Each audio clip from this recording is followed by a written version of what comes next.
Hi everyone. This video is about the powers our Constitution gives the government. After watching this video, you should be able to categorize powers delegated to the national government. Now remember, we have a limited government, which means that the government can only do the things that the Constitution gives it power to do. These powers the government gets from the Constitution are called delegated powers, and there are three types of them.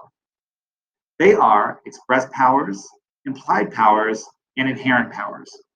We are going to look at express powers first. Express powers are those things that the government can do that are specifically written in the Constitution. For example, in Article 1, Section 8, the Constitution specifically says that the Congress has the power to coin money, regulate commerce, or declare war. These are express powers because they are specifically written into the Constitution.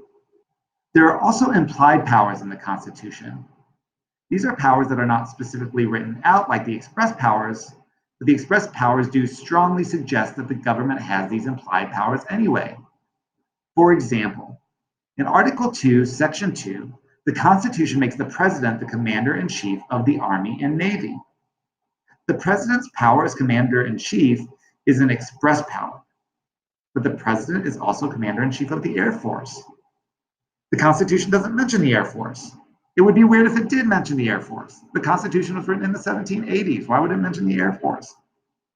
But since the Air Force is another branch of the armed forces, the Constitution suggests that the President is Commander-in-Chief of the Air Force too. Therefore, that is an implied power because it isn't written, but strongly suggested. One of the main sources of the government's implied powers comes from Article 1, Section 8, Clause 18, which says that the government can make all laws that are necessary and proper. That implies that the government can make laws about issues that might not be directly mentioned in the express powers of the Constitution. In addition to being called the necessary and proper clause, this part of the Constitution is also called the elastic clause because it can stretch what the government can do under the framework of the Constitution. Finally, the government also has inherent powers. So it's best to define inherent first. And warning, after I define inherent, I'm going to speak vaguely for a moment, and then I will provide more specific details concerning the government. So consider yourself warned. Inherent means that something is an essential character of something, at least according to my friend Merriam-Webster, and he has yet to let me down. For our purposes here, you can even think about something being inherent as being so necessary that it occurs naturally. For example, you have an inherent right to breathe because you're alive, and that right to breathe occurs naturally. Or you have an inherent right to think because you're a person, and just by being a person, you have that right. Well, our government has inherent powers too, just because it exists.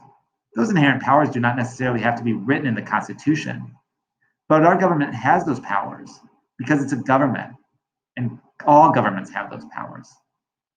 Examples of inherent powers, powers that all governments have, might be regulating immigration or acquiring territory. Now, you might be able to read parts of the Constitution in ways that implies that the government can regulate immigration or acquire territory, but regardless, our government inherently has those powers because all governments have those powers. So now that you've seen this video, you should be able to define and give some examples of the expressed, implied, and inherent powers of our government. So thanks for watching. If you're interested in a joke, here's a good one. Why was the road mad? Because someone crossed it. Probably the same person I mentioned in a previous video somewhere along the way. Thanks for watching.